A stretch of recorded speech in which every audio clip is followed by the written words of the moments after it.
and welcome to the Kink Perspective. My name's Chris. I'm a psychotherapist and consultant. On today's interview episode, part one, hopefully we'll see how well this goes. Recently out in the community and social media, I was coming across some topics about, I was coming across a lot of parents and they were discussing their um, dealings with how do you confront societal norms or societal pressures of being a parent and being involved in the lifestyle. So as I kind of sat around thinking about this question, I took it a step further and I thought to myself, how do you deal being a parent? How do you deal with being a parent or parents involved singularly or together inside of the lifestyle and while having children? Do you talk to your children about this? If your children are older, how much do you explain to them? Why does mommy or daddy have marks on them? So I put a message out into the community and I've got some really wonderful responses. And today with me in the studio, I have Corey and Cassandra, and they've taken some time out of their busy day to really help broach this topic for the community. And I think it's really quite important because as I started discussing this, I started getting messages from a lot of parents. And I think it's going to be really important that I'm hoping I can do the other interviews as well.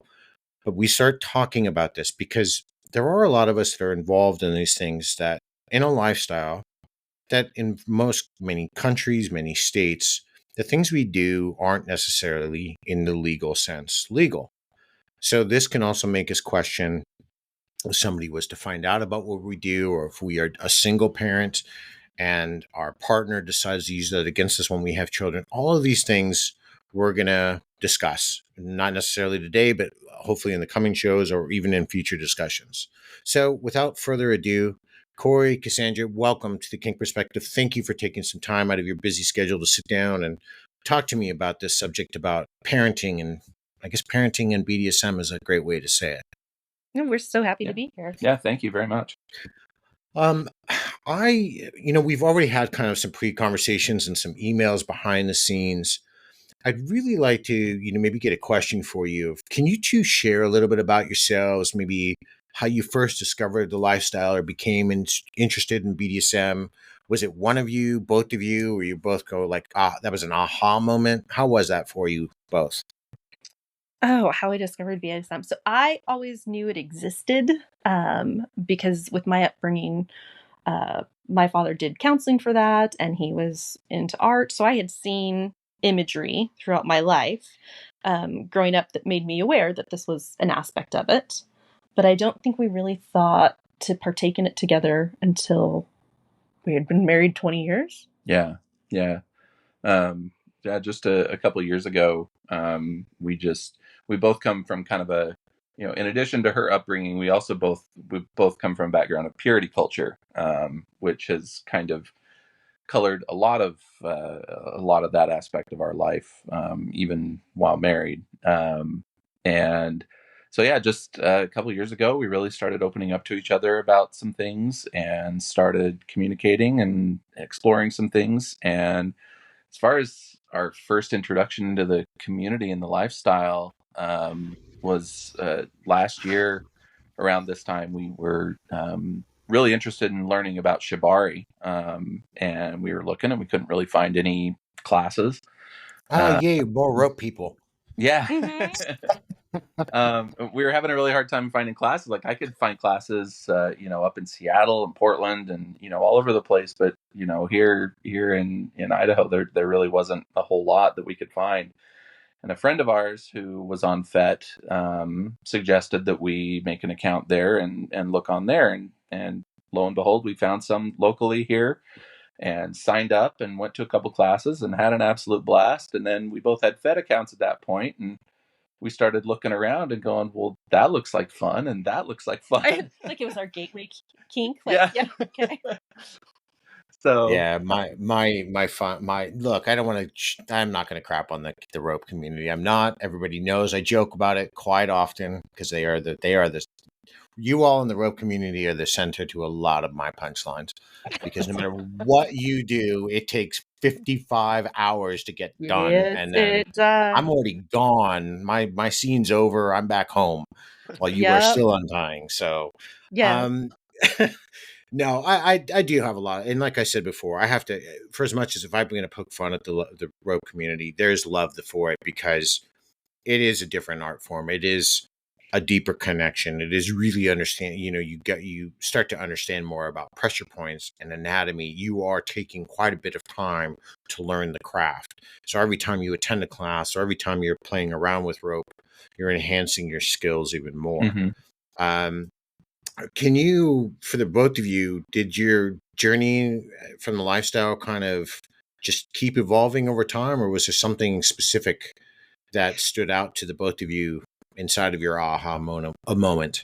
Well, the first, I think, decade of our marriage was figuring out how we wanted to look at sex. And even within a marriage, what part of it was still bringing us shame out of sort of a religious, fundamental type purity background. So I think that took about a decade to go through. Mm-hmm. Wow. And then Okay. once we both got through the point where we weren't experiencing any shame, like it's so much easier for everything to open up and have a connectedness. And so then it was as simple as dinner conversations looking at, I think it was literally a spreadsheet about mythical creatures Yeah. and which ones would turn you on and which ones wouldn't. And so once those conversations started, it just became really fun to say, well, what about this? Do you want to try this? Do Are you we talking like henna type of creatures? Are No, we talking like it was like a octopi or grid of a, like different fantasy creatures, like werewolves, vampires, demons, angels, stuff like that. It was like, okay. what would you sleep with, sort of thing. do you like Yep. tentacles? Do you Yeah. like Yeah. blood? So Like it was, Yeah. and so that was a really fun dinner conversation. The wait staff didn't seem bothered. So Now, yeah, it it's was a funny. lot I of was just like, talking to somebody about this earlier. I said, we are told growing up all of our lives, never discuss religion, never discuss politics at the dinner table. They're so divisive. They're so taboo. And I Mhm. looked at when the first time I ever heard that, and I'm like, that's the biggest load of crap I've ever heard in my life. Because Yep. we already have whatever our decisions are going to be or our opinions are going to be. That's fine. That's not taboo. If you want to talk about a taboo subject, talk about sex. Watch people blush, clam up, or get extremely excited and lean into the conversation. yep. Well, and I It's like to it, that. confront No, go ahead, awkward. please. Yeah, I think I really like confronting awkward. So if something makes me feel awkward, I don't want it to remain there, and I'll press on it until it's not awkward anymore. Yeah, you definitely lean Right. into it way more than I do. Yeah, so that definitely helped in the process because if it was an awkward conversation, I wanted to know why and why I couldn't feel like I could talk about it. Yeah. And, the more open you become and embracing your own positive sexual outlook, Mm-hmm. the healthier your approach to a lot of things is going to be. And it allows us then to lift those kind of restraints, especially if you're adding the puritanical aspect or the Mm-hmm. religious aspect of it. I mean, I was raised Catholic, so sex was all about strictly for procreation. At least that's what I was taught growing up. Yeah, good Mm-hmm. luck with that until I moved to the Midwest and went to school across the street from an all girls Catholic university. Yeah, levels of Yeah. depravity there didn't even they reached hellacious numbers. But we tend to. It's interesting that you brought that factor in because we never that's something else we don't really think about. Might even do a future show on it where we add in the religious factor and how much that impacts our lives Oh yeah. emotionally or behaviorally, whether how we have a view on sexual activity. Mm-hmm. Mm-hmm. And especially You what you know, grew up with, because there's a certain part of your yes. life that it's right or wrong, and you're following the rules, and you know those are the rules because your authority told you. And then when you start questioning them on Is it anything, right or wrong because they just made the rules, or is it right or wrong because they don't want you to know that they're breaking those rules? right? Exactly. Exactly. Yeah. Has any of your journey inside of the lifestyle thus far influenced your parenting style at all? Yes, How I would so? say Yeah. absolutely. So I have. So this was always important to me with kids. We knew when we got together that we wanted to start a family sooner than later, and so I mean Okay. we got married young and we had all the babies by 30. Yeah. Like we were knee deep in it when we were really young. But growing up, I remember having have specific memories of trauma involving a babysitter and some dreams from it. And so as an adult, there were certain things that opened up to me in the world of sex that I wasn't expecting. Like I was still in a loving environment, but I was still having those trauma responses. Mm-hmm. But again, I like to lean into stuff. So we leaned in hard to it to figure it out. And then once we got over the rules and the purity and we got through our own traumas and things that we thought we had done wrong, we were able to decide what we wanted to do. And part of that was we knew we didn't want to raise our children with shame, and we didn't want them to have to go through life feeling like if they had questions about a relationship, about sex, about health things, that they couldn't ask us. Like we really needed them to know what they needed to know so they could be happy and not feel like they were on their own. Yeah, we very much had a policy of they can ask us anything at any time, and we will always give them an honest answer. To the point where there were a few things they asked And about. has it ever been Like, I awkward really wish at I wouldn't times? have asked. Yes, it's supposed to be awkward. That's what I've explained to them. These conversations are awkward, and that's okay because I want to be able to help you. I want you to understand the boundaries. I want you to understand the culture and what your options are. But I don't want you in that aspect of my life. And I doubt you want me to be bedside being like, here's your condom and participating with you. Those boundaries are appropriate, and the awkwardness is good and helps you know where you want your boundaries. But we've embraced the awkwardness of it for growth and the point of discussion. Mm-hmm. Have you? I mean, I know your journey. You're basically starting out. You're a couple years into your journey now, which is great. That's awesome, and you're putting a lot of effort. I talk about effort a lot, and you two, you're starting. You're talking about commitments to effort, commitments to your family, commitments to each other, which is great. Because another thing I tend to find with couples too is that, especially if they have kids, they forget about the couple part, and it's about just a family or child part. And I've seen relationships more often than not crumble because it's only about the kids.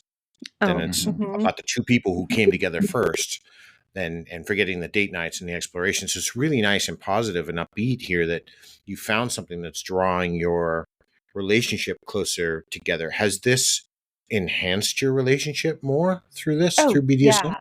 It's Yeah, kind of a definitely. magic switch where it's all of a sudden you didn't realize how much stuff you weren't talking about. Like we thought we knew everything about each other and we talked about everything and we'd bridge any subject. And then we got into this and went, oh my gosh, in 20 years, we never talked about this. Yeah. And yeah, there's been a lot of like, oh, you're into that? I had no idea, and but it's all been very open and very welcoming, and in sharing that and opening up with each other, in that aspect, it's really drawn us a lot closer together. It's improved. I feel like it's really improved our bond and our trust. And once you open that door and you're talking about stuff you never thought about talking about, communication within the relationship on just day-to-day things seems so much easier. You know the person that much better. Yeah.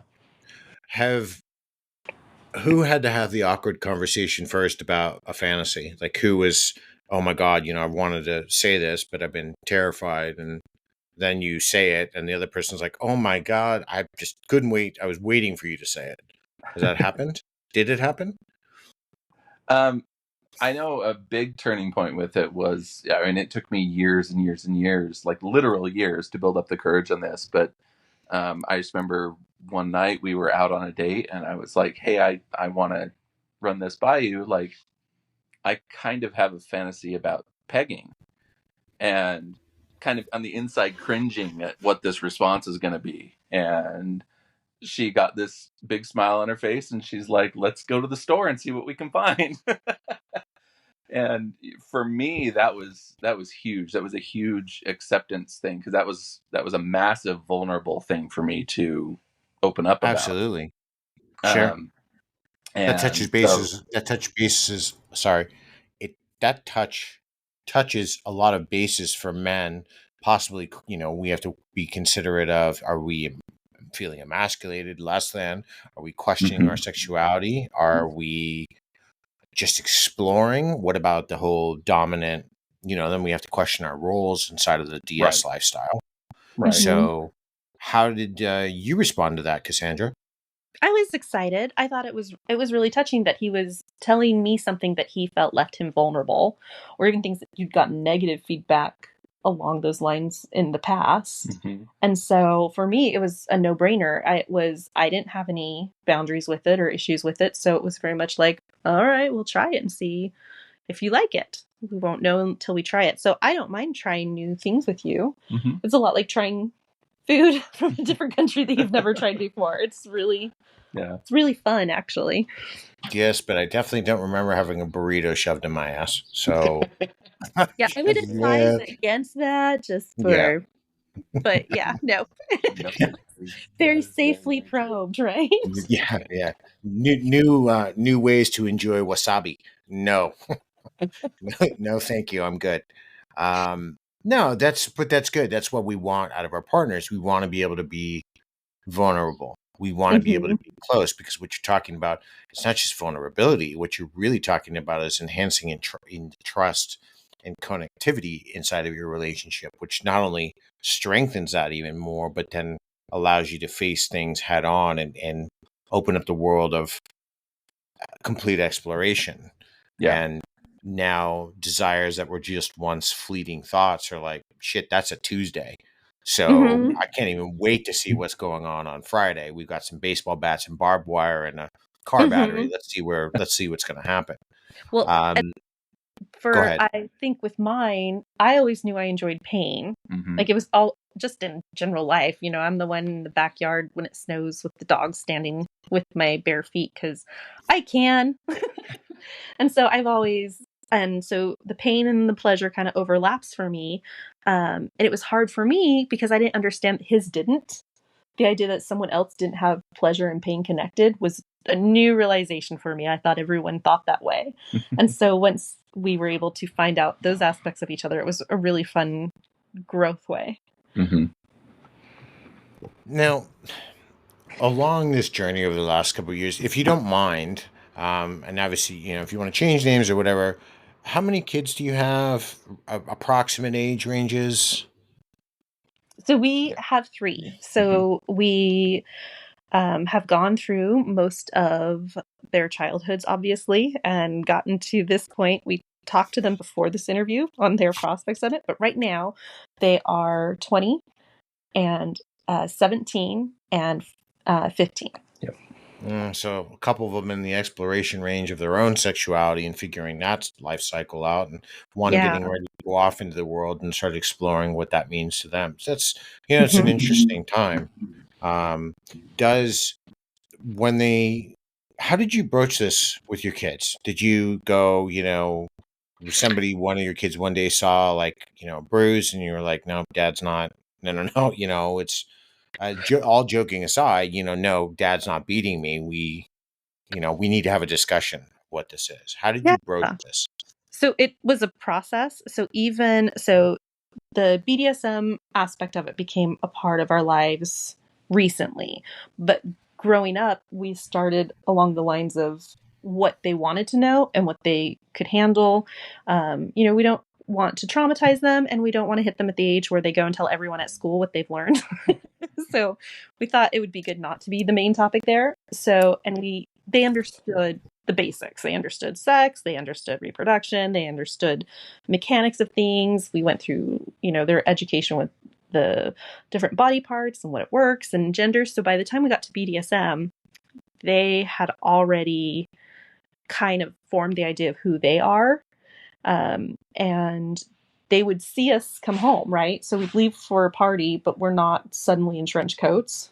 We're still in Right. semi-sexual clothing leaving the house, or we would come home with toys, or we would be organizing stuff and they come in the room. So it really was like light exposure where they would walk in and go, well, there it is. Mm-hmm. And so we would tell them as much as they were curious to know. So luckily, we talk a lot about sensory in our household. Sure. And so they understand the aspect of necessarily liking a pain or liking a pressure or a sensation. So we bridged it from a point of BDSM starting with like a sensory play and understanding that pain and pleasure can feel a certain way, that it's a safe environment. We got them all noise blocking headphones because it's a 2-story house. Yeah. one of them has a bedroom beneath us, so she's got more education on our life than she wants, Yeah.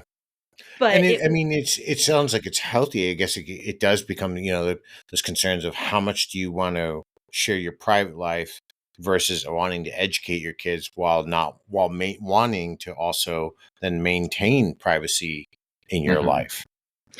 I think it's been a balance of educating, letting them in on just enough so they know what's kind of the overall of what's going on and knowing that it's healthy and it's okay.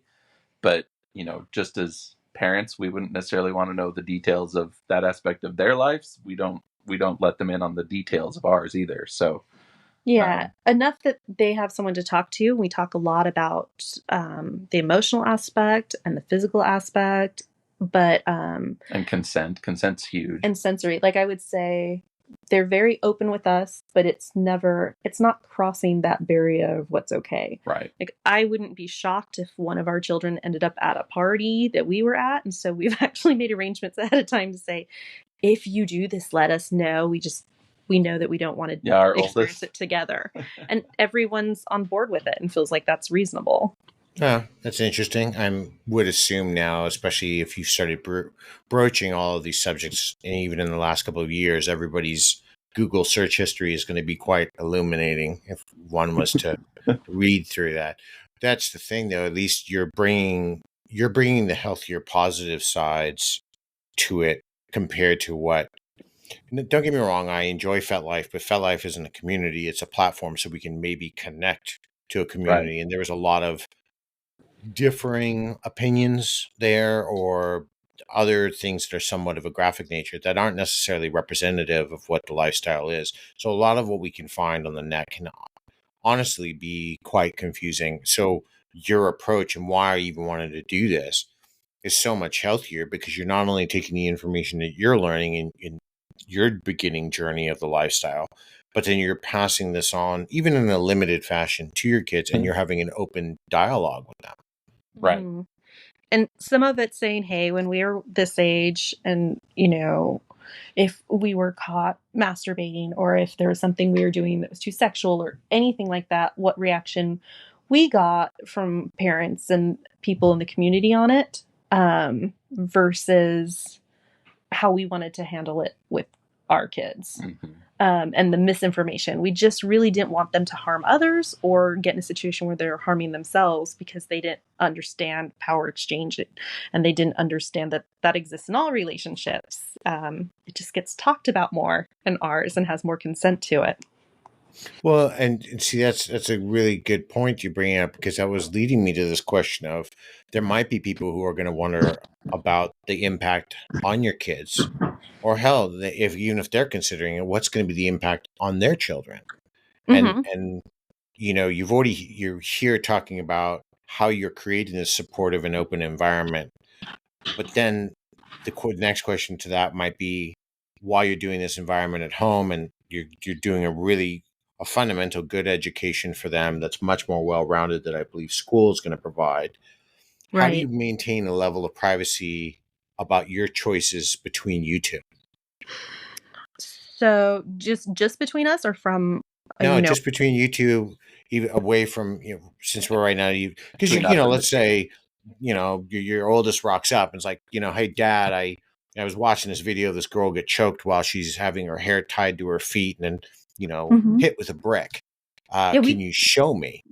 we do have those conversations, Okay, because it does come up. So our eldest actually has a really big interest in the psychology of things and the Mm. way the hormones and the brain work in the human body with sexuality. And so, sure.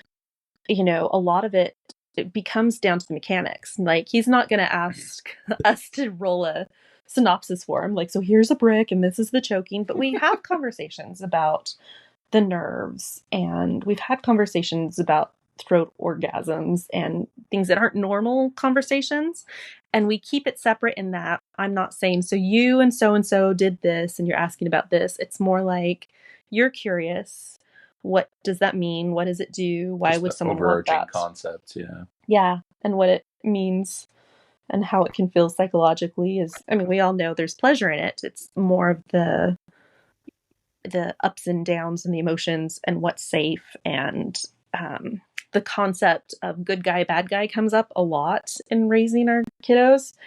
How Like, so? And can you well, expand on that a little bit more? yeah. So shame is really hard to conquer because it took us a Sure. long time with it. Mm-hmm. And then once we conquer that, there's kind of an overshare quality. Like going to my parents' house and be like, "Have you tried this toy? This toy is great." They don't want that conversation.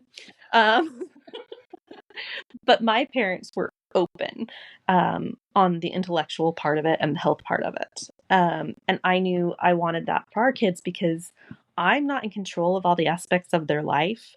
I can try and protect them from predators or from touch or from people mistreating them. But a lot of times that happens out of the parents' control. So I wanted to give them the tools to deal with that. Mm-hmm. And even like if you come into this trauma, I want you to know that you can survive it. And that looking at the loss of virginity as losing something important to who you are, I mean, you can say, yes, I gave that to someone, but it's not like when you started walking, we said, well, now your feet are unholy and you've been changed as a person. And so we wanted to give them that kind of basis.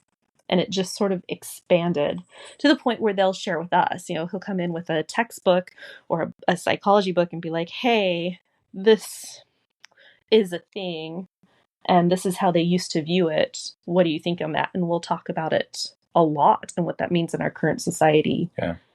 And our state. Our state's very conservative. So Sure, and that definitely has an impact, especially when we get to the point we're starting to formulate our own beliefs, and middle to late adolescence and early adulthood, and then our views wholeheartedly on the topic of sexuality and what our proclivities may be. So it is healthy as far as your oldest pursuit of at least psychology and sexuality or our preferences. There is countless research on neurotransmitters, endorphic release, oxytocin, all of the sensories that we feel. What drives us? There are really big drivers for a lot of people inside of the lifestyle, with dopamine being the key transmitter when they're going through for you. So when you're in the pain transference process, it becomes that release of the endorphins and the neurotrans and the dopamine that are giving you that higher sensation. Pain's right. not acting for you in the in the sense that we would think it's acting, where it's hurtful. It's actually becomes more. Your brain has rewired it to see pain as more erotically based and pleasurable. Yeah. So it's going to release those chemicals coming through, and that's wonderful that he's having that. If he maybe goes on and becomes a neuroscientist, there is one active neuroscientist I know in a place like FetLife who writes quite a bit. So I mean, if your son is curious, you can point him in that direction. There is a lot of research on this. I've talked about it here and there, but there is a lot because we have a big driver of pleasure sensors inside of our brain. There are a lot of drivers. More specifically, a great conversation that I always tell people to have is we are actually psychologically more stable being inside of the lifestyle than relationships in the vanilla world, comparatively so. We're more rejection resilient. We're more open and honest. We have a lot more trust moving forward inside of our relationships. We learn to negotiate better. We have much more solid communication, all the things that tend to be lacking. And there's been a lot of comparative studies that back all of these things up. But I don't want to sidetrack. I can get lost in I can geek out to all of that.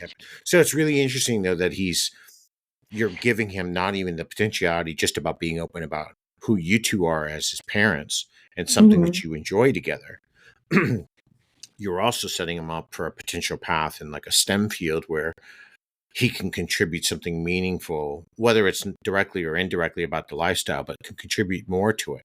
Or if he doesn't even pursue it, at least he's gaining some more knowledge about the world. Yeah. And that's really healthy because we don't really think about the positive aspects of BDSM and its influences inside of our family dynamics.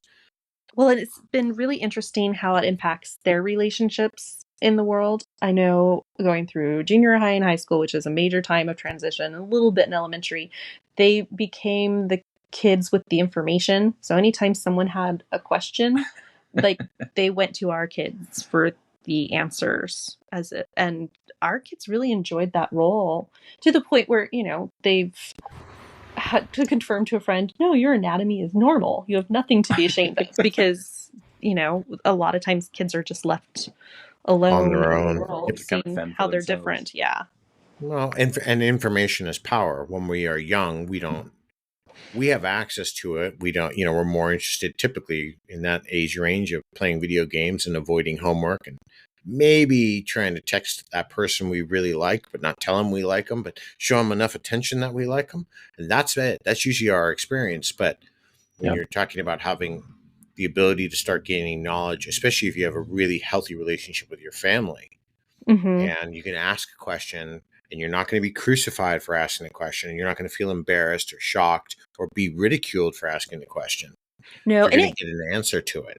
yeah, and it goes up and down. Like I would love to say, oh, they've always trusted us and they've always loved us. They haven't. They're, we've gone through teenager years. We've gone through the process where we're the stupidest people in the world and we know nothing, and that's just part of it. But we just really wanted them to have the ability to almost at a level of advocation and be able to say what they want and need, where their boundaries are, and ask that of other people.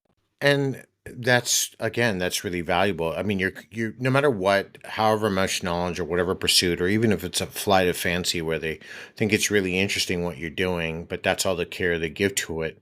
They are also looking at the fact that I can come to mom and dad and I'm going to get an honest answer. I may not get every sort of detail, but I'm going to get a really honest and pure answer. Right. And they're not going to, they're not going to tell me everything. But I know that I don't now have to feel any shame Mm-hmm. about asking that question. And, so when something tougher comes along, I know I can rely on them to, worst case scenario, to be a sounding board, to Mm-hmm. listen, you know. Um, yeah, that's as for you are here. This is what this begins to exemplify some of the prominent areas of what the lifestyle embodies, which is trust and communication. And you've kind of really opened up that to your kids. Was there anything about this in the very beginning when you two were first even discussing the lifestyle that you were worried about how societal norms or any of the judgments can be challenging for you, let alone your family? Yeah. So, because we understand the tech world and there is no privacy in that, so I always looked at the online mediums like FetLife is sort of a playground. Like you can go out and pretend to be a superhero because it only exists in that online place. But the reality is that the real world can tap into it.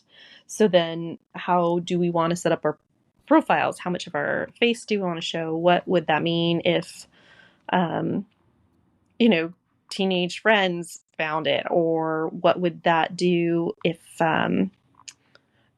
someone wanted to go into a government job and had background check them, like, would that affect your life if we're on this? Like we It had to, can. It yes. can. It's a real question. I was in the U.S. Navy. We weren't allowed that discussion. And I know there's probably going to be some military members in different branches are going to want to contradict this. But when I was in, there was no discussion of this. It Mm-hmm. wasn't. It's a taboo subject. Talk about taboo subject. You can be removed from the military. You can have military sanctions against you is the easiest way to say it, disciplinary actions if you commit adultery. So yeah, there are Mm-hmm. some bigger implications inside of government, but I think that's only because they look at it as it can be potentially a weak source because what would somebody be honing in on is shame. But if you can move past shame, you've got no control over me. Yep. I used to be in that route, and I'm glad you even brought that up because me personally, before I decided to start doing this show and being much more open about my life over these last couple of years, it's very difficult to say, yeah, I'm a therapist as well as much as I like beating somebody in the face, and I do it Mm-hmm. for consensual reasons because when you say that phrase out loud, Yep. that doesn't compute for a lot of people. They're like, why would I trust you to be empathetic when I know that you were just, tying somebody to a tree and smashing them in the head with pine cones? Yeah, because it was fun. yeah, that trust aspect and knowing that someone's causing you pain and is still looking out for you is Mm-hmm.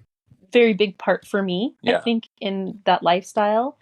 And we can talk intellectually about things like that with the kiddos. They have no desire to know the details. I have no fear of them ever coming in and asking us something so personable that we don't want to discuss it, because I They want to don't know wanna as know. much about their life as they want to know about my life. We just want to Sure. talk around it. Yeah. So, as far as your roles between you two, are you DS? Are you by the stricter sense of it? Are you a little bit more old school, where you've gone MS at all, or is that not in the works? Or you can be super old school if you're familiar with the terms O and P, or are you switches? How do you both see yourselves in a lifestyle? So we've pretty much settled on, when we don't do 24/7, but pretty much a dom sub uh, dynamic. Kind of. So Um, I I have a little bit of an aggressive side yes. that comes out. And I think they like to term that as bratting, but really it's just I like arguing. Uh, Oh, and but Lord. Corey doesn't enjoy the pain. So, in my mind, I'm like, I need to show you this pain. It feels so good. You're going to love it. And in his mind, he's like, I have no idea why you would share Right. that pain with me.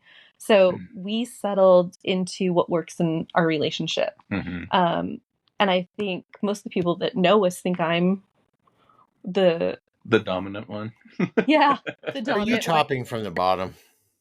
No, Just gonna I'm ask you as actually really good well. at He's that. actually really good about It's that. such a nice release to have that balance in your life where it's like I Okay. have to spend all day managing things and telling people how to do things. And I have OCD and everyone else in our household has ADHD. So it's like this perfect balance um, of our problems, because they can be all over the place and I'm happy organizing everything. But in that aspect of our life, it's finally nice to have a release and be on the other end of it, and give up control is awesome. And you having full control is awesome. And it's really a nice balance from day to day life. And what But about for you, Corey? Yeah, no, for me, it's been interesting because that part of it's been kind of a journey for me as well. Just because I traditionally have not been a real dominant person, personality wise. I'm very much more go with the flow, kind of, whatever, don't make waves. Let's just, compromise on everything sort of deal. And, but getting down to it and really starting to embrace a dominant aspect, in that part of our relationship has actually been quite empowering and liberating. And I've really enjoyed it a lot. There's been, I remember when we first started exploring impact play, there were so many times where it's like, in the back of my head, I'm like, okay, don't go too hard. Like, I don't want to do too much. And we get done, she'd be like, you can go way harder than that. And it was this weird like inner conflict that I had. Like, but wait, but I'm hurting you. Like, I don't know. So as we kind of worked through that dynamic and figured it out, it's like, oh no, like she really likes it. And I as I got more and more into it and more accepting of it, I learned that I really like dishing it out a lot more than I thought I would. well, and that's the aspect that our kids know about. Like they know about that. They're old enough that they can see like a flogger or Yeah. any of the tools, and they can ask about it, but they're not as interested in the mechanics of what different tools do and how the pain's caused. They really Sure. are interested in what that means in a relationship and what that looks like. Right.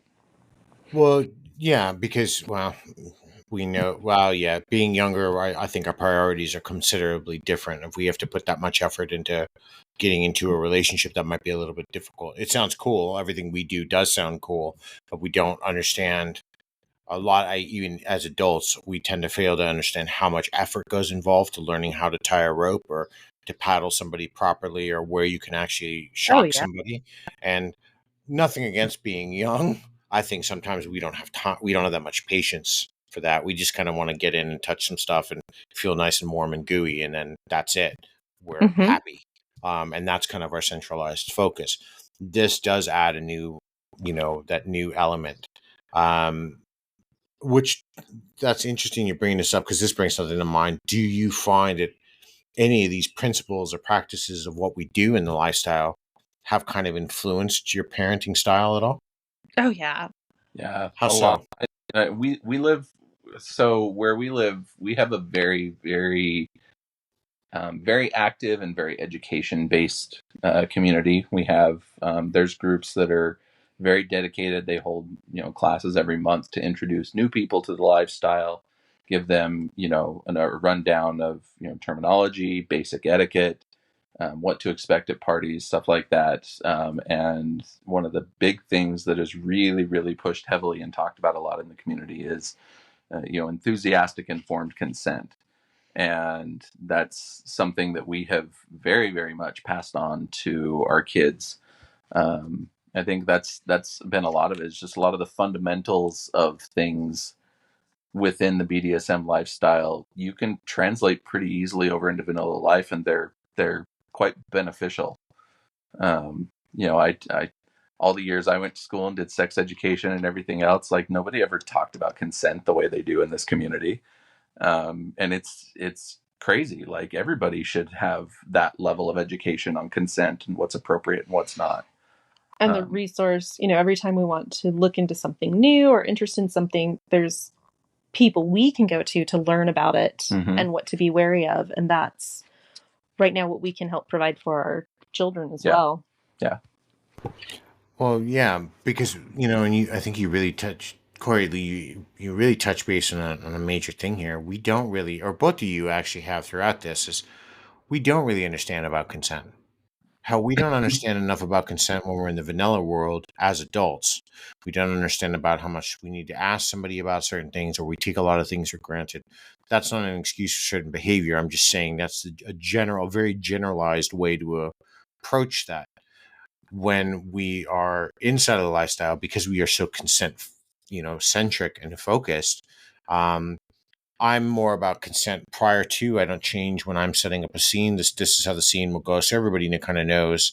I don't do consent in the moment. I'm more of the belief that can kind of ruin things. So we pre-negotiate everything out, get it done, and then stick to your word, and then do it. If you notice that, hey, we're not talking about changing a rope rig, maybe to help with circulation or to inflict more pain. That's a little bit different.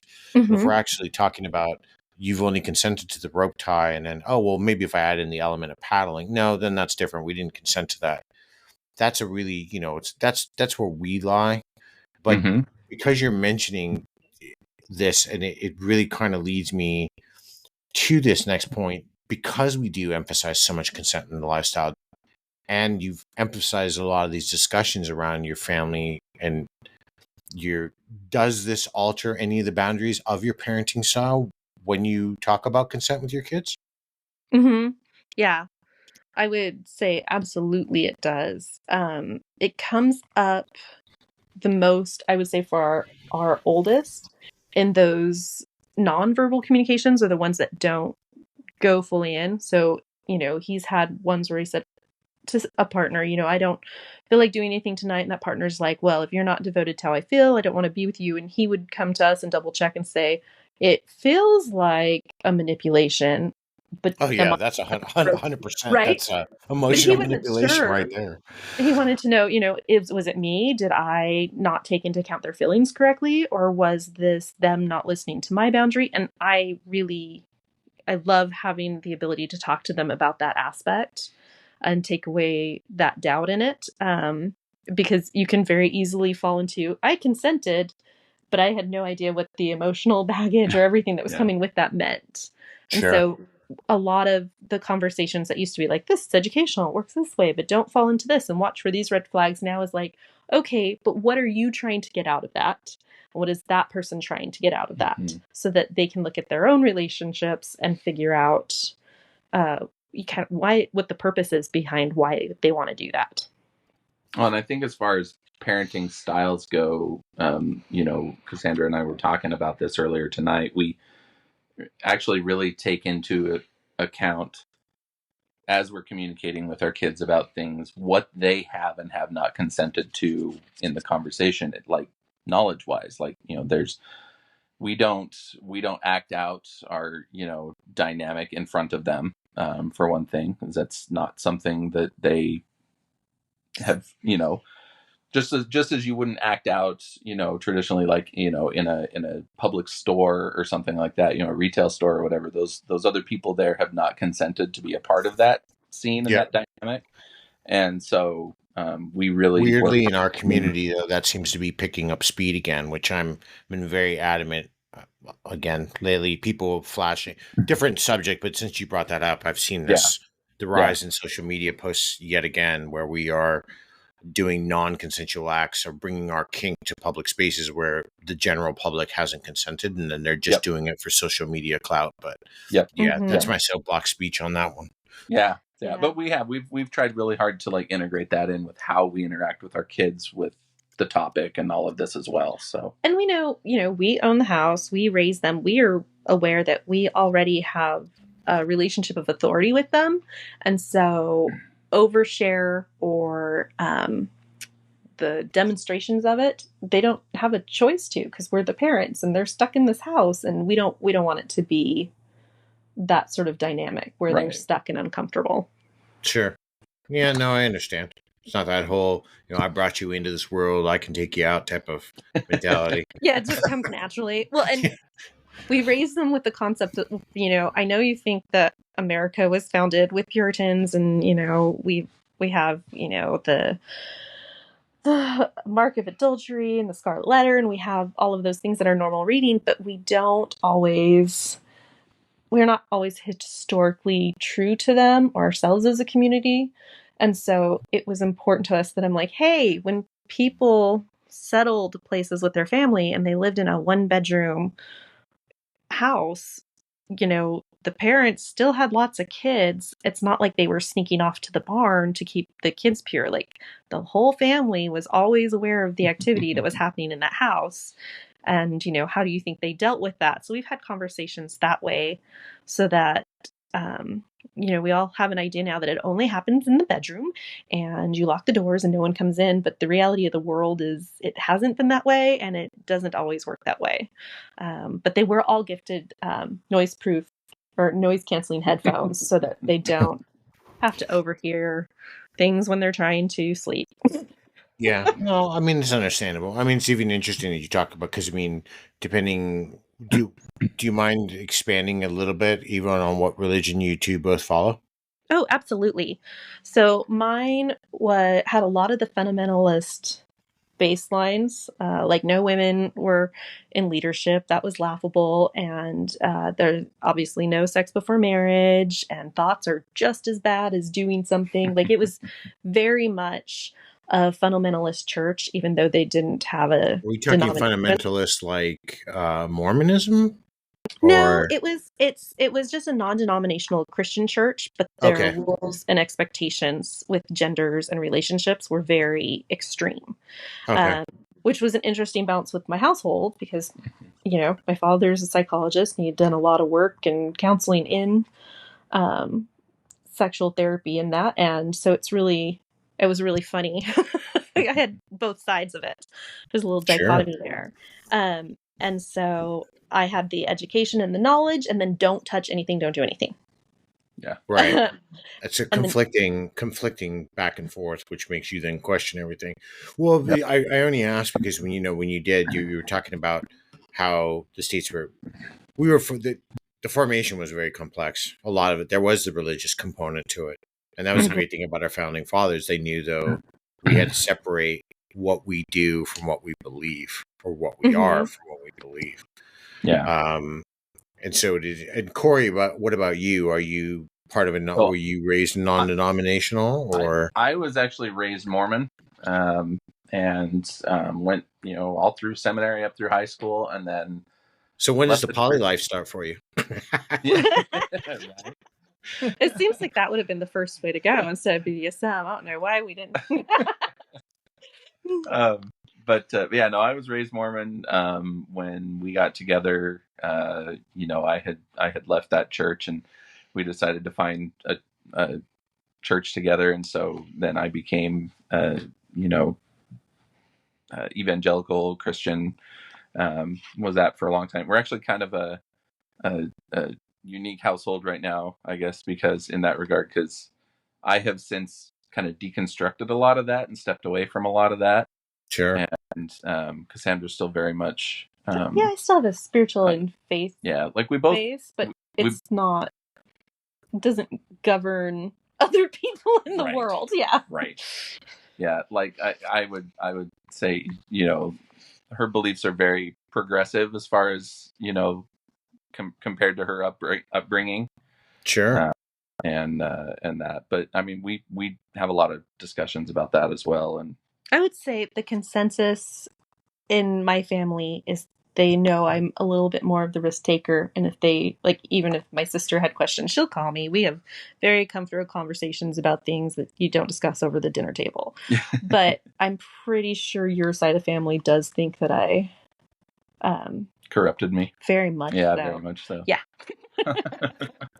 And it's not, I don't think it's too unfamiliar with a lot, especially some of the more orthodox beliefs in certain religions. I was raised Catholic. I mean, what do we know about the Catholics? There is no pleasure in sex. You do that to procreate. And other than that, everything is a chastity belt. That's the biggest crock of shit I've ever heard in my life. Yeah.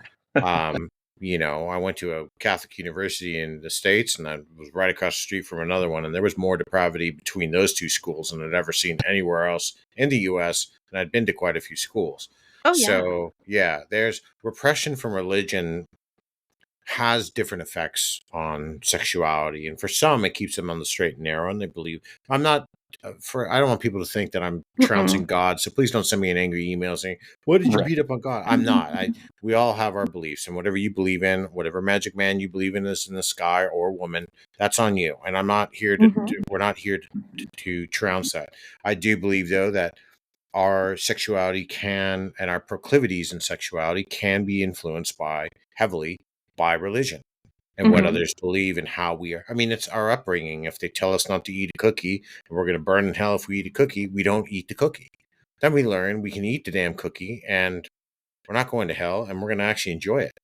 Yeah. And it's pleasurable. And I'm going to eat more cookies. And I've eaten a fair share of my own cookies in my life. So, and it was really funny coming from that background because there's already so much power consent. Like in the church I was raised with, like, your husband gets full control of your body. You've signed that over at marriage.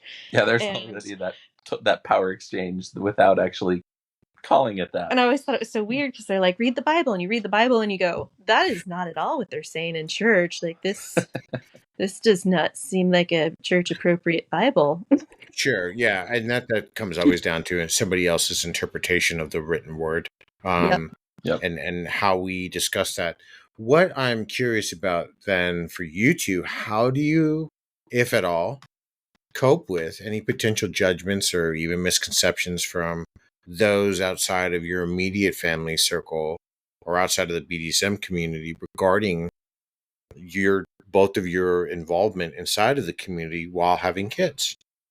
So I feel like so much of that is centered on shame. Like once it's open about it or you have the conversation, people will share with you how comfortable they are or not with it. Like for me, Shibari seemed like such a light conversation because we were literally talking about notes. But for some people in our family, we found out it was very much related to personal trauma that they had. And so we have learned what they're comfortable in listening to. And as long as we aren't connecting what we've done and shared with shame, it seems fine. Yeah. We're just well aware of what people want to talk about and which people want to talk about certain topics and are comfortable with them. Yeah, I think one of the interesting aspects is that I've noticed recently is you spend a lot of time with people in the community and we've made a lot of friends in the local community here and go and hang out with them and stuff and go have drinks and whatever, and then you go back and spend time with your vanilla friends and it's like, oh, I probably shouldn't talk about this thing that I'm super comfortable talking about with this other group of people. So because not everybody is as open about those things. So there's a healthy segregation of it. We're not living two opposite lives, but it's we're usually more comfortable than someone else is talking about it. So we try and maintain that knowledge and respect to the people around us. As far as like if someone found out, I think we worked through all those processes in our mind. Yeah. I don't worry about it at all. What are they gonna do to me in something that I consented to? Like, I don't. Right. Yeah. Well, no, you're bringing up the valuable, when we talk about this, about power. So that's power over individuals, or like you were mentioning even earlier before, your eldest and his partner using guilt to basically manipulate him into doing something they want. Well, that's not unlike what shaming is. If I shame you enough, if I say your behavior is abhorrent, I get enough people to say this to you, you either stop it or you move away, because we feel somehow you're going to infect other people for your abnormal beliefs or desires, or your erotic component. If we can move past the shame and we go, we can then no longer, it doesn't hold power over us. We're not constrained by it.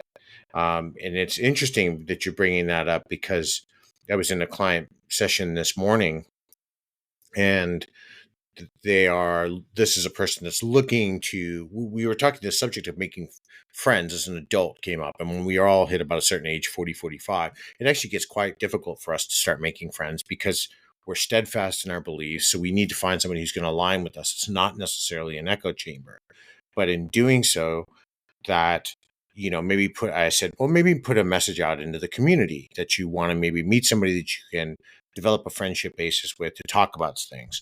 And they responded, well, I don't want to be shamed. And I'm like, well, that's what's great about our community. We shouldn't be. We should be accepting.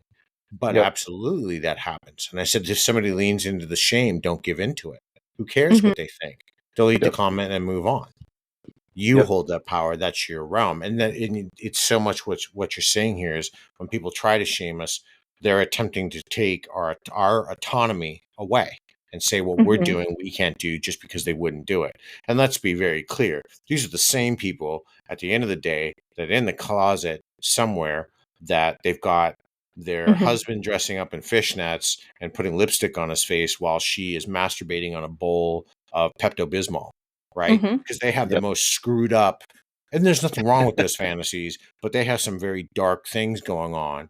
And I'm not judging. If that's how you want to get off, that's how you're getting off. But don't then start telling other people what they should or shouldn't do, because they're more open about it. Yeah. It's that projecting of shame. Yes, absolutely. Has that ever come up, with family about that at all? Less with my family. I think growing up there was some of that involved, because your children sometimes are considered an extension of you. So if they go to kindergarten and say some things, it's now the teacher's responsibility to try and bring it in and not have the whole class know. With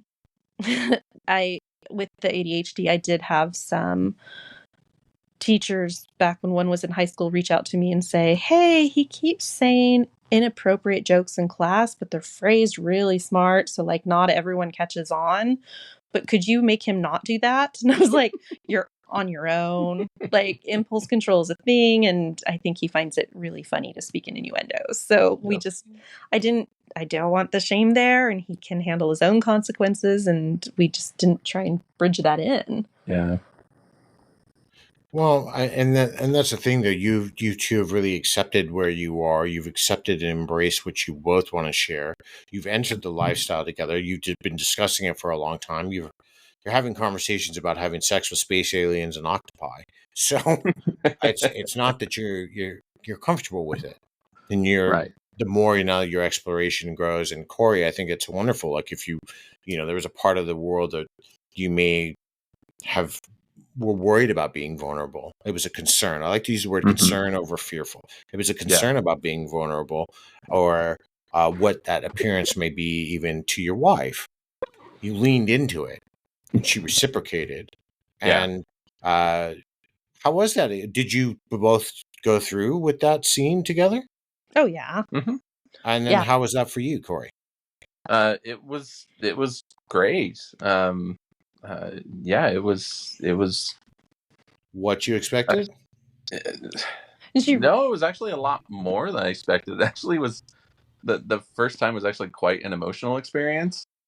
Um, so there was a lot of personal release of um, letting go of a lot of the shame. It was like that finality of letting go of the shame, and that full feeling of acceptance and love from my spouse.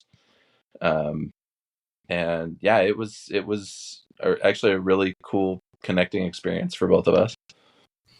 And I mean, as we learn it, it's like a snapshot in time. So we feel more educated than we ever have and knowledgeable about it now. We know in a few years we'll have even more knowledge about it. Yeah. We know we're not at the pinnacle of understanding everything about ourselves, but the changing aspect of it is fun to do together and has been really enjoyable rather than keeping it private and Yeah. thinking it doesn't belong in the relationship. Yep.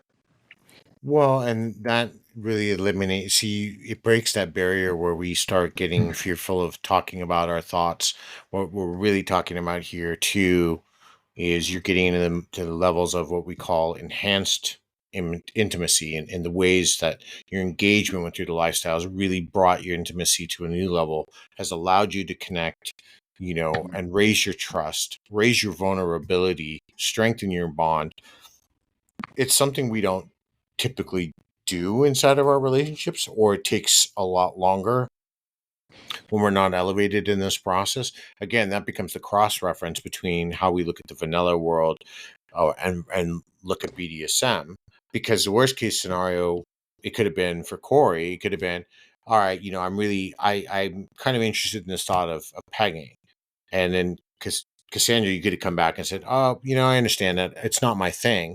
Now, while might have been a little bit of a rejection, we are so rejection resilient because we're constantly negotiating things back and forth, Mm-hmm. that we learn to find that balance over time. Oh, okay, well, maybe I won't do the full pegging, but we can start with a toy, and we can film it maybe, or watch some exploration and build comfortability that way. However, I'm not saying that's how that evolved, but until you find a way to open yourselves up, not only Mm-hmm. as a couple and husband and wife, but as two people who fell in love 22 decades ago, Mm-hmm. and Yeah. really bring it back to that moment of when there's so many people that they'll talk to me is, well, how do we get back to the beginning? You don't. What you do though is you do what you two are doing, and you're allowing yourself to be vulnerable.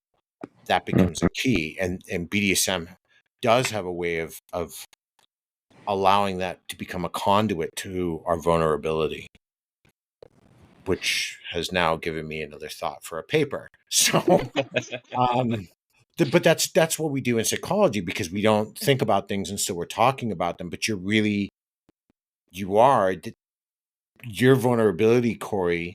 Not that I'm taking away from anything you said, Cassandra, but that No. vulnerability, because when you say, I had an interview where somebody was talking to me about needles, not my area of play at all. There was moments for me that was hard to hear, but then when I think about what you're saying, I'm sitting here going, you had to be so vulnerable. This is literally what we're asking out of our partners. We Mm-hmm. want them to be in touch with how they feel, how they want to talk to us, and not be scared about being judged. And you Yeah. two have bowled right through that. And wow, like, I'm not only am I blown away, I'm really thinking about, you use this as a conduit to kind of burst through that vulnerability uh, wall. That's amazing.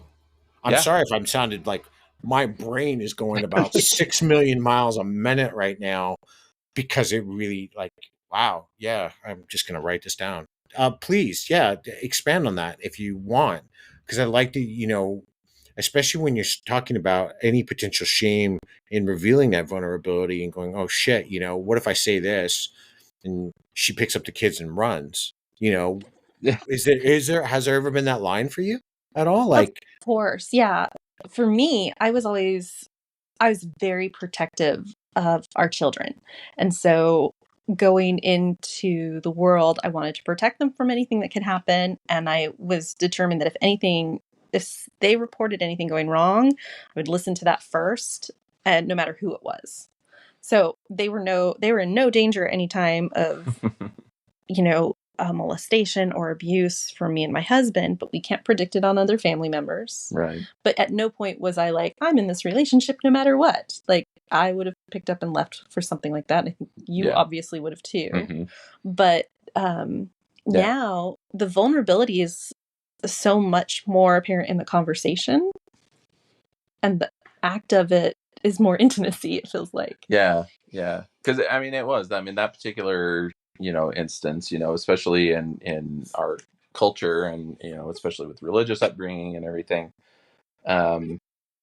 there's so much perceived baggage with that sort of thing. And so I really wondered, like, is she gonna think that I don't want to be with her anymore? Is she is it's just a whole gamut of feelings and thoughts and everything that went through that kind of held me back from ever saying anything, open it up. I mean, it was literal years, and it was just finally that moment where we'd started to open up a lot more and have some really good conversations, and it just felt right, and I brought it up, and then just kind of sat there and twitched, like, okay, don't go badly.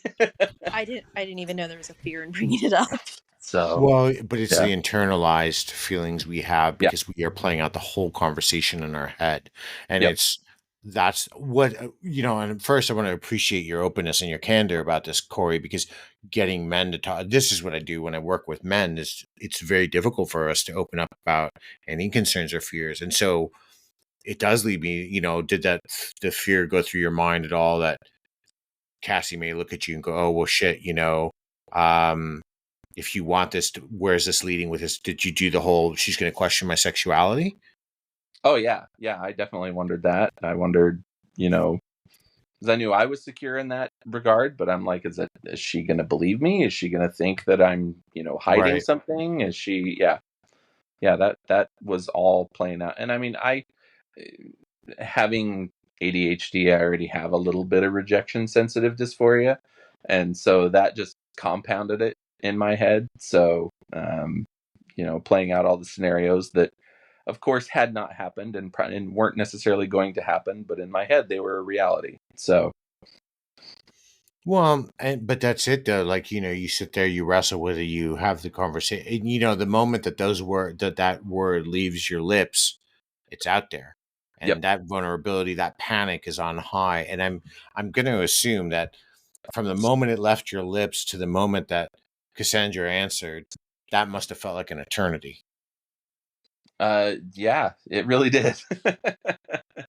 It really did. But I mean, she, honestly, in the moment, she didn't even hesitate. She just got a big smile on her face and said, let's go to the store and see what we can find. And that was incredible. Well, that's great. That's great. And that's where you were talking about these explorations between couples inside of the lifestyle and how we are finding ourselves. It doesn't necessarily have to be a threat to our own sexuality just because we want to explore something that we would even have previously considered potentially taboo. That's what the whole lifestyle is, for Christ's sake.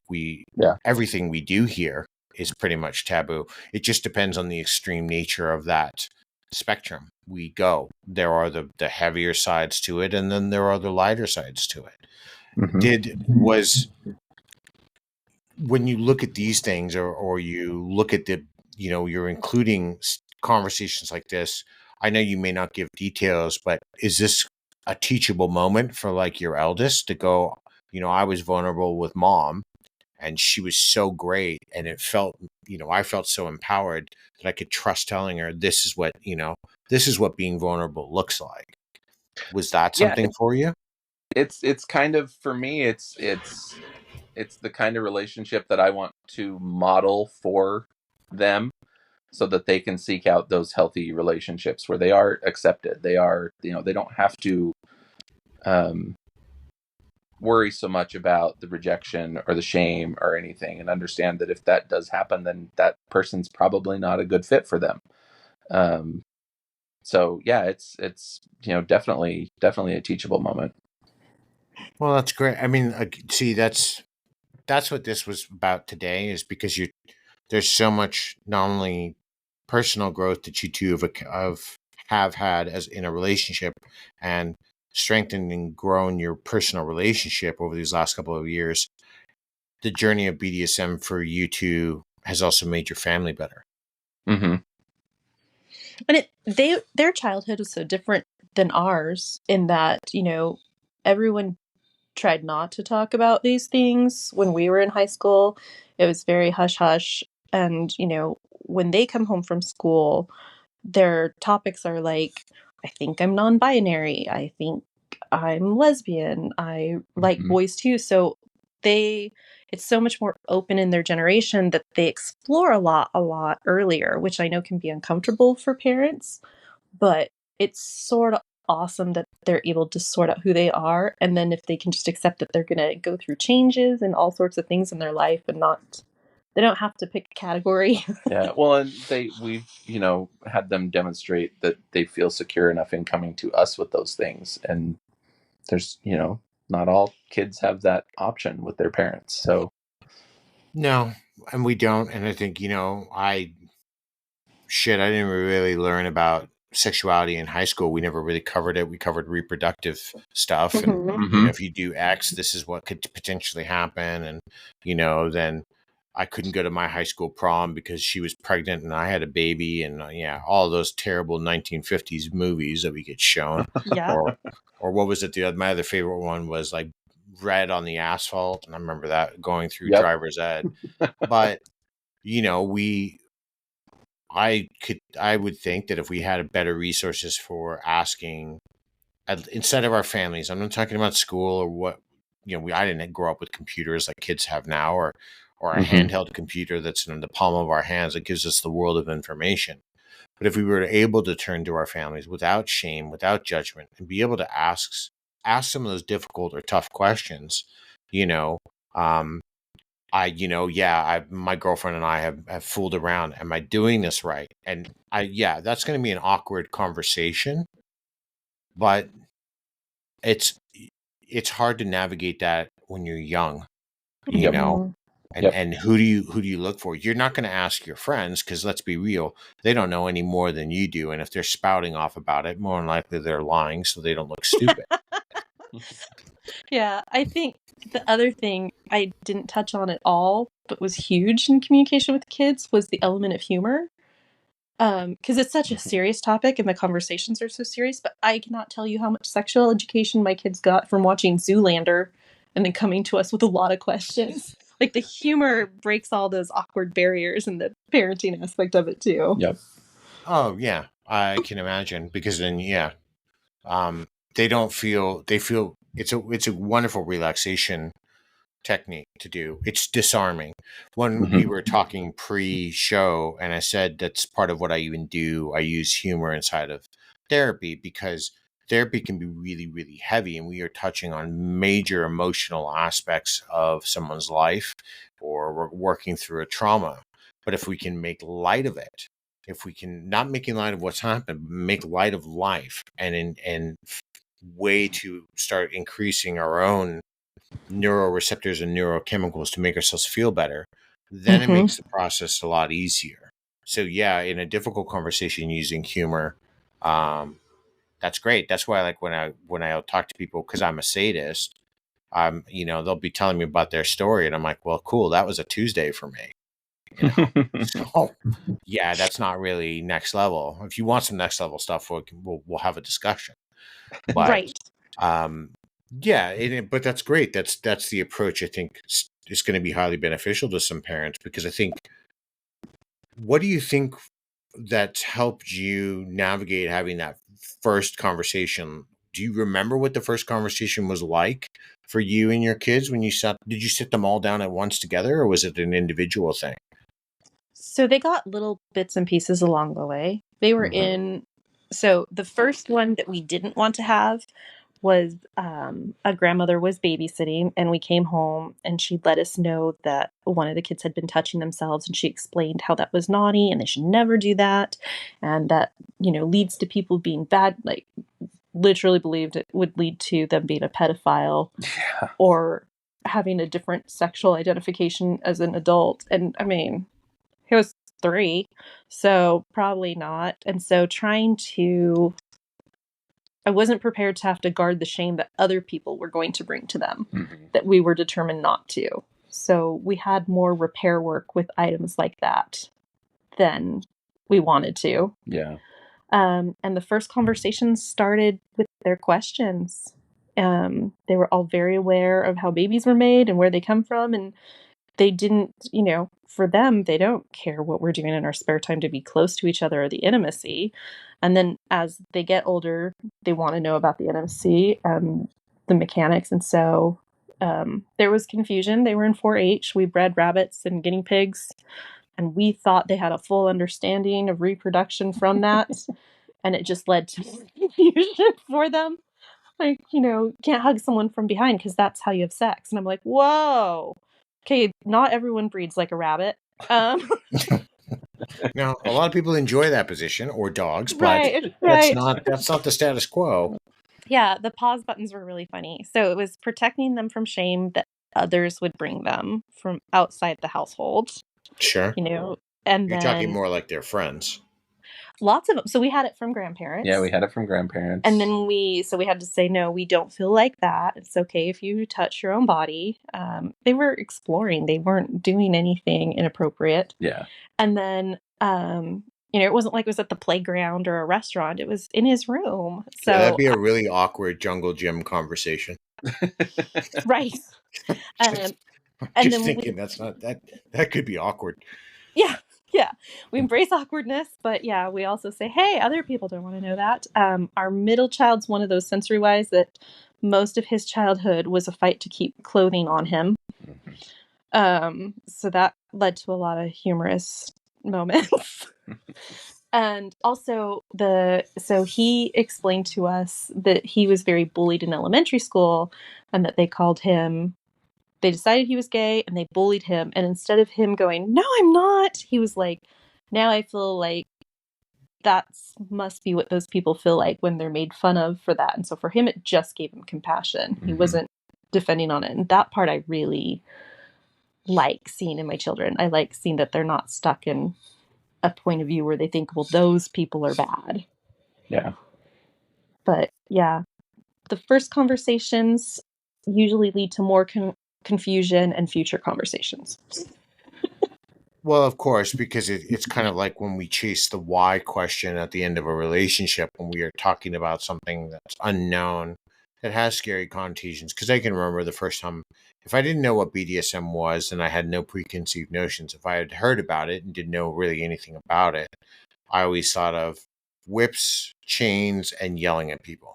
That was pretty much my, and it was an ignorant view of it. Yes, there are elements of that inside of our lifestyle, but that's not what our lifestyle encompasses. There's so much more, and these are great conversations to have, because whether you're like it inspires your kids for different avenues in life. The openness here gives them the conduit to be confident, to want to explore things that are going to be of interest or not to them, without having to worry about being shamed if they ask the questions about it. Yeah. And I think psychology-wise, I always thought BDSM, I didn't think it was bad. I thought originally, before we participated in it, that it was a coping mechanism for trauma and aspects where you want control or to let go. So I always thought it was more of like a self-therapy. And I mean, it can be, but I see so much of it is so much more general to dopamine and balancing your life and, the feeling with it. I've seen that before, but there's nothing to suggest in any of the research that people involved in lifestyle are more abused, or they turn to it because of some form of abuse in their life or some form of trauma. That, thankfully, that trope has been debunked over the years by the limited research that we do have in the lifestyle, and again, as we were talking about before the show, it is very difficult for us to conduct research Yeah. as therapists or as researchers, because the moment we want to approach an ethics committee, their whole view of what we do is harmful. And it's like I mentioned to you before, where you look at Freud, who's now most of his practices are kind of outlawed in psychology, for the exception of electroshock therapy. Well, that's harmful. So why, if I want to believe that a client comes to me and they want to do exposure therapy because their parent, they experienced trauma as a child with a bat. Now we want to bring them an exposure, and they've grown up in the world, now as a functioning adult, they're inside of the BDSM world, and maybe they are a masochist. So now we want to bring a bat or that element of that object into the therapeutic practice and maybe do some light impact so they can get through the exposure. Right. Why can't we? Because for them still it's crossing that barrier. It's crossing, all it is harmful. It's nothing else. We're hoping one day that research will change. Not that I want to say that I believe BDSM can be a cure or a therapeutic component. There's therapeutic aspects, yes, but there is no treatment modality that we can get out of this, because I also think that, unfortunately, and I mentioned to you this before, the one thing that's probably stopping this all is because we don't have a governing body. There is no one governing body of BDSM that everybody subscribes to. I mean, hell, you ask 5 different people and they're going to have 5 different versions of what BDSM even stands for. Or even monogamy and what monogamy means. Like, all the definitions are so interpretive. And that's kind of where we are, whether we're using these interpretations to fit our own narrative. I sometimes, that's a whole different discussion for another day, but yeah, that's a dark rabbit hole. I don't know if I want to go down to on a Friday afternoon, but well, you're Friday, we're still on Thursday. I know. Yep. Or at least heading towards the weekend. I don't know if that's a rabbit I want to pursue, but it is true. Like we do create all of these things, but I think sometimes in our pursuit, potentially as parents, we want to do so much protecting over our children, but then we have to ask, what are we actually protecting them from? What big boogeyman is out there that we're protecting them from? Yeah. Yep. And I can't protect them from everything. I don't want to protect them from everything, but I'd love to give them the tools to figure it out. Yep. Well, yeah. And like I said, I really, the approach here that you two have, it's really, I appreciate you sharing this with me today. I think, you've really kind of started touching base, not only things that have enhanced your life and your family and your kids, but have really drawn you two together and have made this shared experience, has bettered your relationship, has bettered you as parents, and as, if anything, has at least given enough information so your kids can move forward and make, better informed decisions in their life. Not well informed, we'll just say better informed. Yeah. So, and that's it's really so much fun. Yeah. Well, there are components to it. I mean, and if somebody pursues, if one of your kids decides to pursue gymnastics, well, there's elements to shibari that would absolutely help that. I can imagine. I'm not a rope person, but I imagine there are elements to it. But strength, control, balance, power, understanding tensions and pulls, and all of those things come in with ourselves. So there are a lot of not that I'm trying to make a case that we can apply BDSM to everything, because I know we can't. I can stretch it, but we can't do that. But I think there are a lot of elements here that if we're bringing them into our family life, and we're worried about, who are we, again, really, are we more worried as parents to have this discussion and what we're telling our kids because we want to protect them, or are we worried that they can't absorb what we're telling them? They may not even care. They may just go, cool, I don't really give a shit, and you do you. I don't even want to know. And then it's kind of like what you were talking about when we were talking about before for you, Corey. You're having this internal dilemma wanting to tell Cassandra something, and then it wasn't as big of a deal at that point because she's just like, all right, cool, let's go. Yep. So it becomes that same thing. No, it's so interesting how you two have really approached this, and especially coming with your religious backgrounds, and um, does doing all of this, and as much as it's strengthened your relationship, what has it done for your emotional support for one another? Boy, I don't ever feel not supported. Like, I would say in the last Yeah. 5 years, I felt very supportive and protected. Mm-hmm.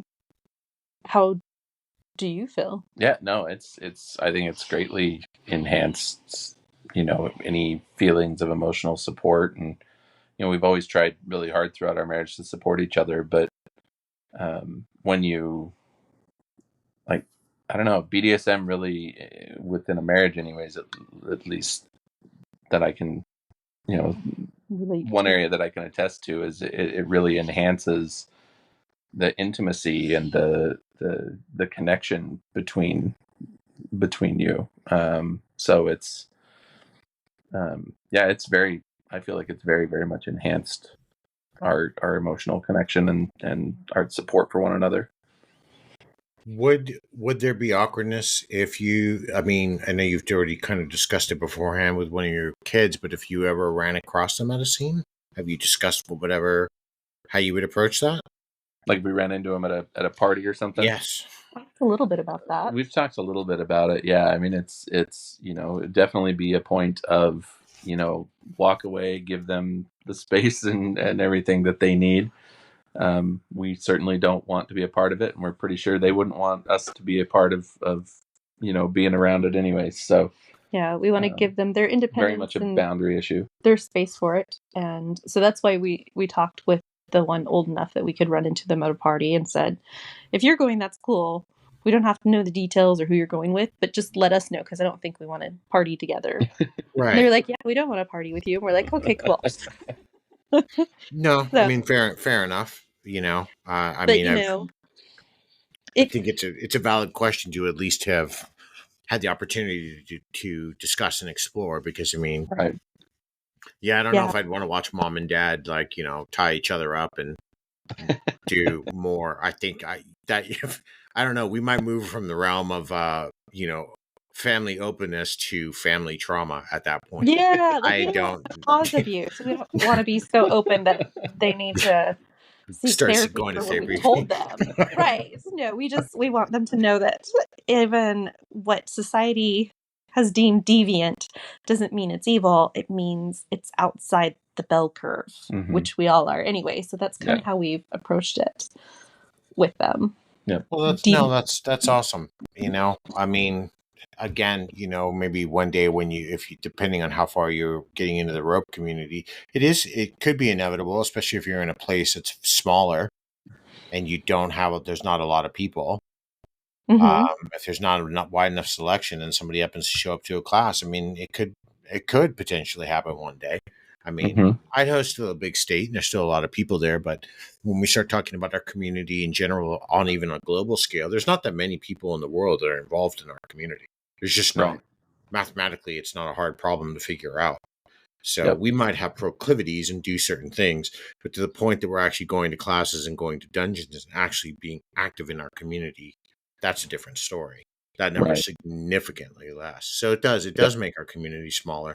But you have a 1 in 3 shot of one of them potentially rocking up one day. So yeah, and we've talked about that too, because we have family members that we know are doing things and aren't wanting the rest of the family to know, and we'll keep that quiet for them. But with kids, if we got there and saw them, we would leave, and I'm sure if they got there and saw us, they would leave. So it's kind of understandable. it's kind of who What got there about first. what about does how much of your extended family know about your private life? Like immediate, like siblings, parents? On my side, I'm an only child, and I'm largely estranged from my family. So, if they find out, it's going to be a great conversation. We'll truly get to what I've done to corrupt you. Yes. But my son, what have you done to my son? Yeah, exactly. I've heard that before. Yeah, but I think on my side of the family, it's a lot more open. Like, I'll share with them as much as they want to hear, and it's easier as siblings than parents, but I don't feel awkward bringing things up with my parents.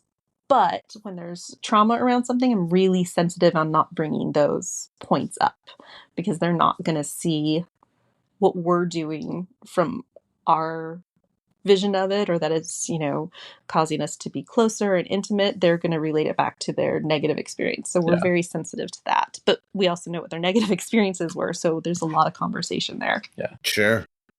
Well, no, again, see, this goes to the testament. This becomes one of the more positive stories inside of our community, where this could actually become a rule, not so much the exception that goes on in our community. Because I think, again, coming back to the whole, I think we live in a lot of world of shame. Well, we do, because there are some things that are going to be, I don't care how deep we are invested in this lifestyle, there's still going to be some things that we look at sideways and go from there. And it's going to be hard to swallow. When I brought up the example of Pepto-Bismol earlier, I'm not even joking about that, because I've heard about these things. I heard about them before, the internet was mainstream, and, in the early 90s when it was still coming around, and you were searching for stuff or reading about stories in the newspapers that you bought down the street, not by like the weekly or the Washington Post or the LA Times. These were the ones that cost you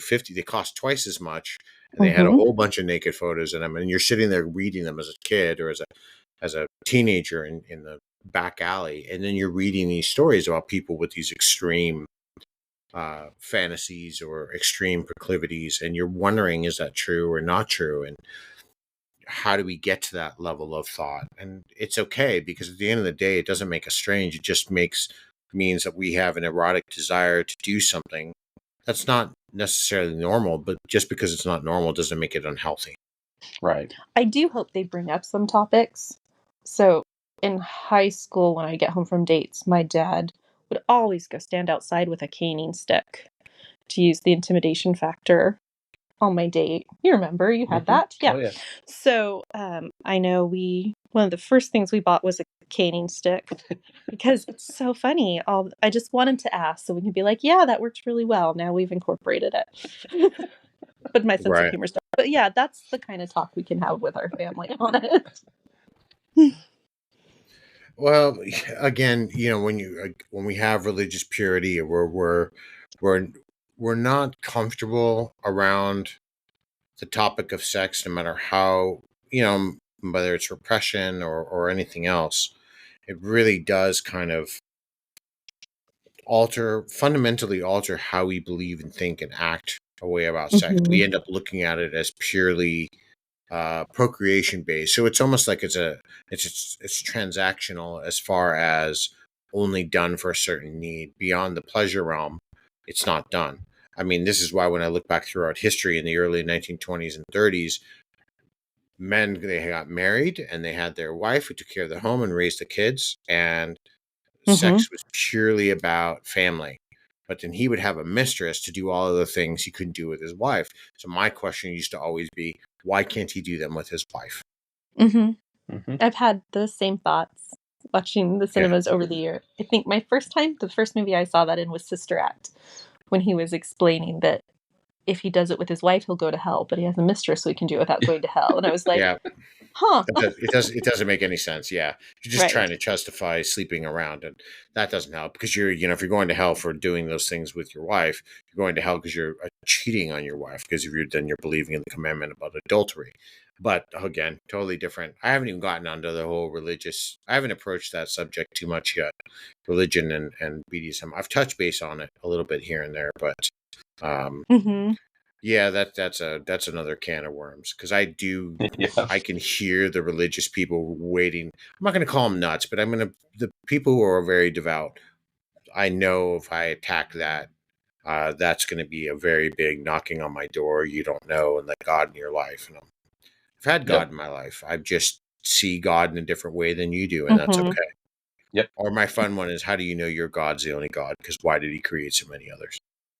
Or why were we created with urges and desires for the pure purpose of fighting them? That seems odd. Yeah. keep us on a devout path so we don't stray? I don't know. I don't think it works. Sort of like the whole. Well, no, I think that was the dumbest thing. If you didn't want us to go around and have sex with people, then you shouldn't have given us urges in the first place. It should have just been should have been transactional. Like, you go to the store, two people meet up. Are you compatible? Great, go, cool. 10 minutes in the booth. When you're done, you're out. And then that's it. We would have even, at that point, marriage wouldn't even have been a thing. So Yeah. besides the economic and financial institution it used to be versus what it is now. So, Oh yeah. Yeah, again, totally absolutely. different subject. If we get on that one, I'm going to be here for about We'll 5 go for a hours. while. Yep. Yeah. Well, look, I want to thank you for you two sitting down today. I appreciate it. I appreciate your candor, your openness, the the things that you've been willing to open up. Talk about yourselves privately, and how you have this subject in these discussions with your kids. Because I think the takeaway here is going to be today, people are going to understand they don't have to fear that unknown, that, hey, look, maybe these people are doing it. I can try to give it a shot. Or if my kid's asking questions, I don't have to like lie and say, oh, well, no, that was from it's from a cat costume party and I forgot to throw that away, Mhm. So I appreciate you sitting down today and taking this time out and really kind of helping me begin this discussion. I'm going to be looking for some other input from some people because I think there's a lot more here. I think there's a Mhm. lot that we need to look at because I believe there are a lot of parents inside of the community, whether they are together, whether they are partnered but not married, or they are even single parents, wherever you lie. I Yep. think that there is going to be a huge takeaway from, holy shit, somebody's actually being open with their kids and they're embracing it. They're not embracing every aspect of their BDSM life, and they're not like shoving it in their face or hiding it in the closet. They're just there. Mhm. Yep. And that's really important. And you've two have provided a lot of vulnerability, and I cannot thank you enough. Cannot thank you enough for that. But I know we're really excited about what you're doing, and Yeah. it's a service to everybody to not be feeling as vulnerable on things. So we appreciate Yeah, that. I'm And glad I we could appreciate help. you guys reached out. Like, I know Corey, when you reached out and you're like, am I late to the party? And I'm like, I have two couples now. Screw it. We'll just do another one. It's kind of how I approach this. Mm-hmm. And I'm happy because now the first two couples have kind of everybody's gone different directions.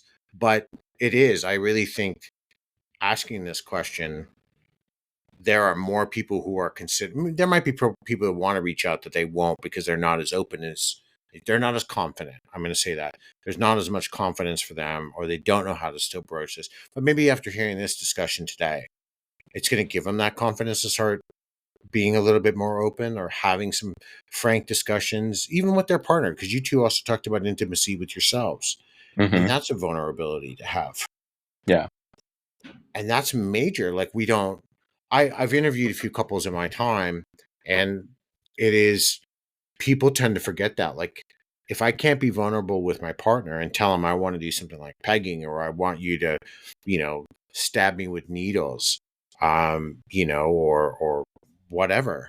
If I can't have that vulnerability with them, who am I going to have it with? What's the point of Right. being with someone in the first place? Yep. Exactly. So, well, look, again, thank you two so much. I truly appreciate all of your time today. For all of you out there listening, please, if you do follow, this is the first time you're listening to the show, like, subscribe, yada, yada, yada. It helps me keep the show going for free and spreads the word. Please rate it 5 stars. If you follow me on Spotify, it really does keep kind of these conversations going. I want to again thank Cassandra and Corey for talking to me about this important subject. Let me know what you think about in the comments about this. How does this resonate with you and your family, or maybe you and your partner if you do have kids, or maybe they're not old enough yet? How do you, if they're younger, what do you do? Or if they're already older and out of the house and they found out you're in the lifestyle, has this helped you out? Let me know in the comment section below. Until next time, everybody, be safe and stay kinky.